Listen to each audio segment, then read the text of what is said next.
What's up, everyone? Hello. Good Friday morning. Happy to be here with all of y'all. And my friend Tom and Gabe back producing the show. We should let you guys come in on the 32nd so you don't hear us. The banter. It is We're fun. figuring it out. Yeah. But hey, that's relevant rant. Yeah. So we got it. We got a great Friday. A lot of things going on, but we got to bring in our sponsor here, Covenant Coffee, covenantcoffee.org. And Gabe, we got to figure out how to bring up the website here on the thing in the future. Okay.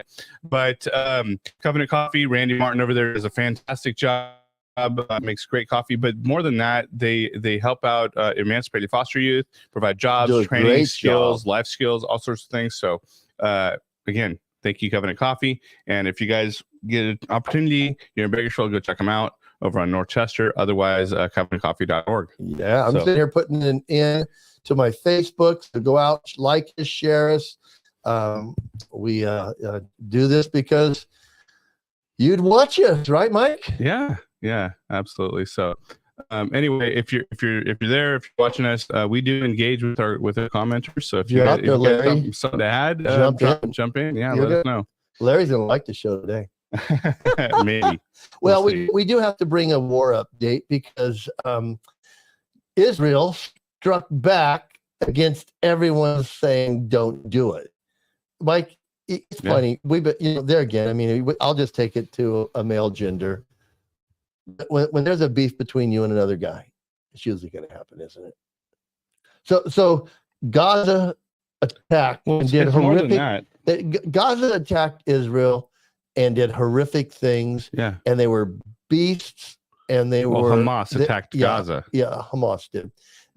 They did horrific things, and no one can say they didn't. It's already. I mean, I can't even stand the fact that we have Democrats that 15 of them voted yesterday to not support a condemning Iran for attacking Israel. At least they're consistent. Yeah, why are we pro-Iran again? But they're pro-Hamas too. They're pro-ISIS. They got 15, and we know the squad.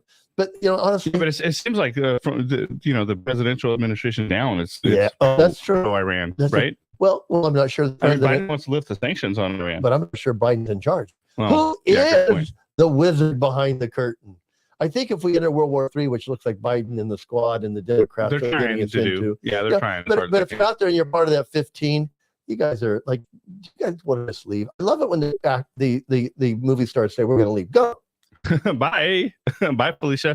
Go. Oprah, go. Can we sponsor them to go? I think somebody's wanting this leave on. Maybe you can fix that for us and pay for their go talk to the top U-Haul salesman. Comrade Newsom. Comrade Newsom. So basically, if you're out there, you don't like our country, we're going to take it back. I think this kind of be what our show's like today, isn't it? I think so. Mike and I are giving you our show, and we're talking a lot. We got a lot of great guests coming on. We got Pierre Wilson with Blexit coming on, but we're part of a group, Turning Point. We affiliate with Daily Wire, Christian Post. We're out there wanting to take back America. Yeah, and I'm not saying let's make it great again, because we got to get it back first, right? Yeah. This administration has taken it so far with welcoming and opening the borders. I mean, they're trying to push it off the ledge at this point. I love your comments, Mike. But there again, the border, it's funny when you hear Biden say he needs to do an executive order to close the border. Well, somebody's keeping an account going, we got enough in now for new voters. So let's make it look like it. Why are non-citizens allowed to vote again? They're not. They're what's so funny? They're not, but they're giving them driver's license so they can. Yeah, they're not supposed to be, but they're doing it. In California, whatever. So some good news. Now, I always try to bring good news to Mike because Mike will lean to the pessimistic side. I'm more the optimist. I'm just. You're a realist. You're a realist. I'm optimistic. You are. I'm annoyingly optimistic, and I know that. I'm optimistic on some things, Tom. Yeah, you are. No, you're awesome. You're awesome, Mike. So The Hill, which is not a right conservative Republican publication, it's a rag, and but it's not. I like to use the rags. I like to use the Communist News Network when I can. Well, because I mean, hey, they're making the point for us. Why do we need to go to the right? As of yesterday at 6 a.m., The Hill reported that Trump leads Biden in latest polls. So it's even them now making a report. I don't know if they're like, how sometimes you and I prod each other and inspire each other. When you give me something, it makes me raise up and back and forth. Can I take a time out to ask a quick question? Sure. I don't know if I have the answer. Are we sponsored by Carvana now? Oh no. No. It was I did a screen grab. But here we go. President Trump is leading President Biden. Former President Trump is leading current President Biden among potential voters in the upcoming presidential election. And Emerson College polling national survey released on Thursday found that Biden's polling rate dropping since early April. Yay! Well, I mean, why is this a surprise? But here, Trump leads Biden 46% to 43%. Can I play devil's advocate? Yes, for a you second? can. Okay, so You're going to. I think some of the times, and very frequently, you know this, Tom, but I think sometimes we overlook this or neglect to think about it. They make it look like, you know, who believes polls anyway, right? But like if Trump is leading because they want to rally more Democrat voters. Well, you know, I think you've heard the idea. Statistics lie, and people who use statistics are liars. And I'm not using statistics to prove my point. I'm just saying they recognize it now. So if you look at the next slide, and you'll see the Hill is not any close to the right, and it's 50 in the center. You know, and I like that word centralist now. Like after you and I heard Glenn Beck at Amerifest talk about the left center and the right center pretty much agree. So why can't we just go after those guys? I really don't want the right. Well, that really is who the whole battleground's about. Is about the center. I mean, you get the leftist. They're going to vote for Democrat, and you get for Biden, Democrats, no matter what. They might not be left and left. Well, you get the leftist crazies, you get the right crazy. Yeah. Both of them want to go to socialism, which leads to communism, right? Mm-hmm. Yeah. So it is. So there. And I had a video this week, and you can laugh at me if you say you don't like it, but it's out there. I mean, I think it's weird. We don't need to look for material just to show the difference between what we had for 4 years for what we gave up to. So let's go ahead and play this video. I'm not saying any of this because I like the Biden one. Where am I? Right here.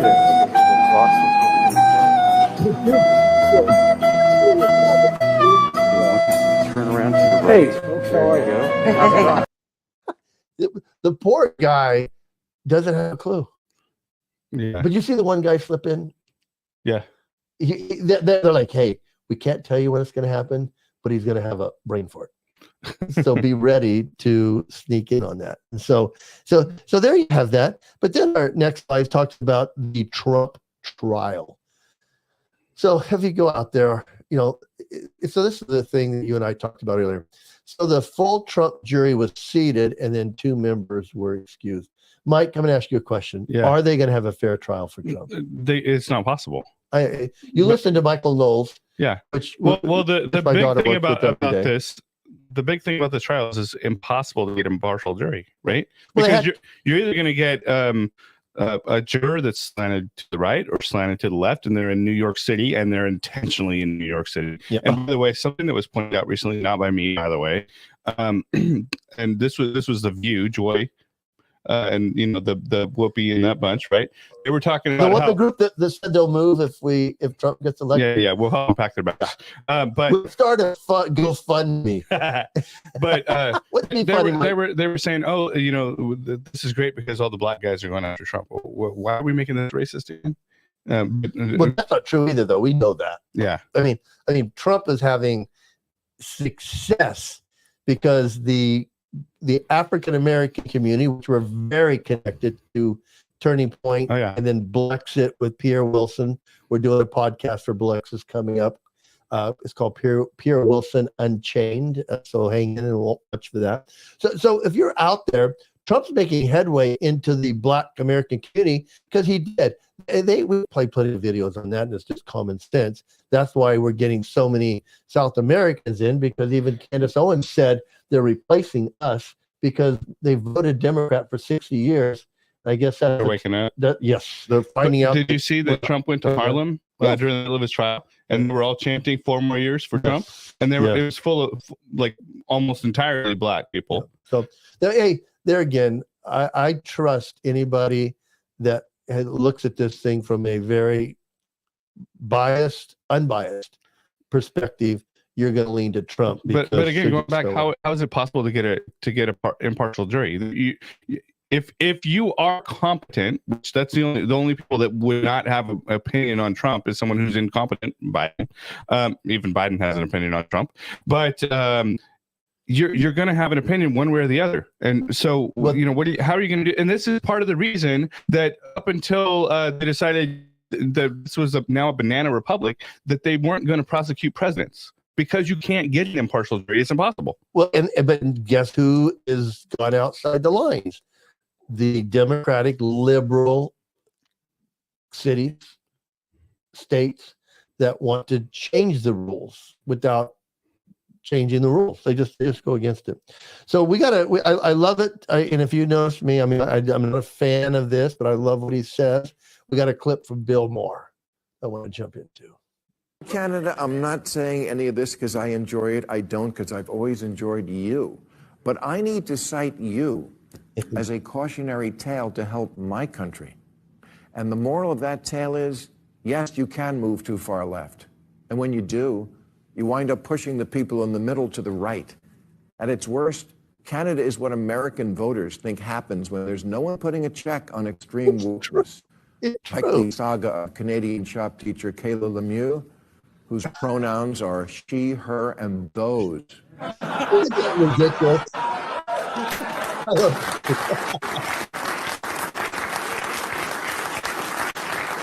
Kayla is now back to being a guy named Kerry, but 2 years ago, when they showed up to teach children Progressive High School, they, Taudad, said that they, the school, not the person. Really, we couldn't have found another word. We were using that one. Anyway, okay. Hey, we're committed to a safe environment for gender expression. Safe for who? What about the children? What? Yeah. So, Mike, here you go. Here's a guy that says, I'm not a Republican, I'm a conservative. I'm not. But I can't get over the craziness that the liberals, the progressive, the Democrats are bringing in. Well, Bill Maher goes on to say what happens when you go too far left. One of the things that happens is you end up pushing the people that are in the middle to the right, and that's where Bill Maher's end up. That's where Joe Rogan's end up. That's where Elon Musk end up, and many more, including the African American community, and so many others, and that's why we're at where we are, we're at. Well, they just switched the narrative to the next disenfranchised people group, which are the migrants. Illegal immigrants? Yeah, illegal immigrants. Illegal aliens. Who got in trouble for saying that this week? I forgot. So, but this is a great thing, too. You just in 5 minutes from now? Are illegal aliens like from Mars? No. Okay. So I love this. From Mars. I love this next one. This is Fox News. Because Fox News is just getting some great information out. So there's a new book about transitioners decrying gender affirming care. But they're returning back to their faith, their family, and their foundations that were solid until they went off on a wild goose chase, buying into the gender dysphoria that you can have another gender besides male or female. You just can't. Or that you can switch it and go back and forth. So when they go back to their faith and their family and their foundations, which has helped them, they're starting to realize there was some pretty good things that were part of what made me who I was before I started searching. Because doesn't every teenager search, Mike? Yeah. They want to be different. I want to be different to my dad. Not the different sex. I wanted to be different from the choices he made. Yeah. I wanted to, of course, I went out to make better choices. I wanted to this and I seemed to make some of the same choices he did before I got saved, because then I had a set of rules that were set by a God that loved me and knew certain things were wrong for me. So like I love Ben Shapiro this last week when he said the morality that God set was there because the things that he said don't do were not good for you. And people said, well, I want to touch that paint. right? I want to touch a hot stove. Well, that's the same thing I've been saying for a long time. Like Yeah. God doesn't want to just place rules on you to make your life miserable. He puts things in place because he knows what's going to be best for you. So what was the girl just like us as parents, right? What was the girl who had the purple hair that played soccer and then wasn't good enough this year, but got to run on the field? I know who you're talking. I don't remember that. It wasn't important enough for me to remember the name. But she told us that men becoming women won't have an advantage. She said that, right? She might have said it. That's not true. Well, we'll show a video that disproves that. Episcopal Abby Olson. So the person in the red is a transgender man. Well, I mean, you don't have to qualify transgender. Is there a disadvantage? Maybe a little. Okay, he's crossing the finish line now. Gallagher, the victory here in section number 1. Here comes second place now. So is there an advantage? Yeah, a little bit. Just sit there going, so here's a male that transitioned or whatever the hormone level has to be. It's called pretending. Yeah, pretending to be a woman. And he just beat them by almost a quarter of a lap. Yeah.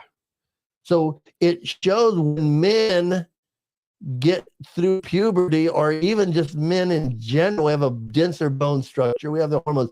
And don't throw science around, because we have as many scientists on our side that will disprove what you said. And so it's happening. You know, I also had Mike. You know me, I can go down a rat hole. Well, Tom, think about this. So as an athlete, you were an athlete. Mm-hmm. I was a high school athlete. You were very good. Thank you, Tom. I appreciate that. You were. But does it really make you feel good? It's like, well, I can't compete against a guy, but watch, I can beat a bunch of girls. Well, that's what I used to say. In bodybuilding, I competed in the NPC, IFBB. Yeah, if you compete against girls, Tom? No. What I'm saying is there's different federations that people will go into to trophy hunt or title hunt. They'll want a title. Yeah, but if you win it in women's, so there is a lot of satisfaction in me as I've won my titles, and the one that most people won't let me get rid of is Mr. California. And I was wondering, if I move from California, do I lose that title? But, you might want to hide it when you're out of the communist state. So what I'm saying is, I take pride in the fact that I competed against the best. And that's what I said. So if you're a man and you're competing against women, you're not competing against if he's competing against best women, your gender best. But if he's competing against the best, you know, what a lot of people got in trouble for talking about some of the women stars in tennis, because they're my family's tennis family. My daughters both were very successful in the state of California and in college. And they said that the top champions of women couldn't hang with the top 1,000 or 100 men. And then they said most 15-year-old club soccer teams that are boys can beat the professional girls. It just shows you there's a difference. So, hey, I want to give a shout out for Bakersfield, California, our hometown, where our studio is right now. But we made the news, and we made San Francisco Gate. It's a newsletter, and it's definitely not liberal, right, Mike? I mean, it's not conservative. It's a liberal rag. But get this: L.A., San Francisco, and Orange County residents are fleeing to California's most derided city. You know what, people? And we'll go to the next slide, because it says they hopped in their car and drove out to the so-called armpit of California to see it for themselves. And as they arrived, they looked at each other and knew they had found their future home. We've had a secret here for a lot of years, Mike. Yeah. Bakersfield is probably the conservative bastion in California. There again, it's a home of Kevin McCarthy. I don't care what you say about him. He was a great politician. We have Shannon Grove. We have a lot of other amazing people. Vince Fong, Mike Boudreau, we've had him on our show, that are out there, but they call us the armpit of California. But guess what? They want to move here. But Tom, they're also ruining our city. And would you agree with me, fair to say, that it's gone downhill in the past 10 years? Oh, it has. It has. Well, they've come in to try to change it, because we are getting the progressive. We hate where we live, so we're going to move somewhere else and make it the same. Yeah. So they've tried. So our next slide will give another shout out. Had a lot of people call me this week. Says, Tom, do you know her? She's an activist who threatened to kill our city council members. Why would they think you know her? Because we're Bakersfield. Doesn't everybody think we know each other? Don't you have friends that live outside of Bakersfield? I had a cousin who lived in San Antonio, and don't change this, Gabe. I have a cousin that lives in San Antonio and called and asked, remember we had information, the 411. 411. And he asked for my name, and they said, well, which touchstone? And he goes, well, Tom Touchstone. Well, there's 3. There's me and 2 girls, and Tom Touchstone. Yeah, that's funny. And so when I got a hold of my cousin Trey says, hey, there's more touchstones in Bakersfield than there is in all of San Antonio. So her name is, and I'll probably mispronounce it, me, right? Reed Hi Patel. You can go to the next slide, so our audience can see that. So it says that liberal precincts across America show they are more than willing to tolerate and excuse left-wing pro-Hamas protesters who punch foes, block traffic, chant death to America, and commit other acts, but not in conservative Bakersfield. Good job. Good job, fellow Bakersfieldians, because Reed Dihia, is going to prison. You can't go to I watched it. You say Miss Patel. Yeah, Miss Patel. She can't go into a city council meeting and say, I hate all of you. I don't trust you. Yeah. And then I'm going to kill you. Yeah. Well, we're like I said, we're going downhill, and the housing prices are going up, which you've recently benefited from. I did. However, everything's going up, and Bakersfield used to be a place, and I think it's still okay, but the trajectory we're on, it's going to be LA Part 2 before long. And California is with Comrade Newsom in charge. He wants to be California. Yeah. And I didn't send you a video the other day. We'll share it with you guys next week. But you didn't want to make me mad. Well, it showed just a video of someone driving along the street in Oakland, which we know that's been gangland for decades, right? But it literally looks like you're in a third world country. We are. Yeah. That's why the Raiders move. That's why the Oakland A's are moving, right? Yeah. I mean, honestly, you can't go there safely to attend the game, right? I mean. No. I've been to Oakland. I don't know. There was always kind of a problem going to I used to go to even when they were in LA. There again, I had a lot of Raider friends that played for the Raiders, and I would go up there with them. They moved to Irwindale, but they would go up and play San Francisco and stuff. So I'd go up there, and I didn't wear my Packer gear, that's for sure. And I wore my friend's Raider stuff, and you could still go up there back in the when the dinosaurs roamed Earth in the late 70s. When they were playing with leather helmets. Well, they played at Irwindale. And if you've ever been to Irwindale, it's best known for its rock quarries. It's out there in east by Pasadena. You'll pass it on the 210 going out. I know I used to go to a lot of games at the Coliseum. Well, they that's where they played the games, but they practiced in Irwindale. Okay. And so it was kind of an interesting thing. But hey, Mike, it looks like we're out of time because we got to make a Zoom call. So you want to wrap up our thoughts on today? Basically, the polls are happening. Trump is in the game. If you're voting for Biden, you've got to realize, no, you're really not voting for Biden. There is a wizard behind the curtain. That analogy is from Wizard of Oz. Yeah, and we still right now at least have a voice. Some people don't believe that we have a vote, but we at least have a voice. We can speak. We can share our opinion. We can share our thoughts. You can support. But will we if we do another 4 years of this administration? A lot of people don't think so. I do believe that God has a say in that. Yeah, I do believe the Israelites were able to live in Egypt during captivity. We've seen God provide for where he guides, he provides. And we've all out there as faith-believing people have read the end of the Bible. That's right. Revelations gets us into kind of where we're at now. If you read Revelations, you go, hey, I get to question so much. are we there? And I'm like, no, not yet. There's a few more things have to happen. Anyway, Will I be disqualified to say that in 5 weeks? I don't know. I don't think so. But thanks, guys, for watching. Till next week. See you soon. Have a great day. God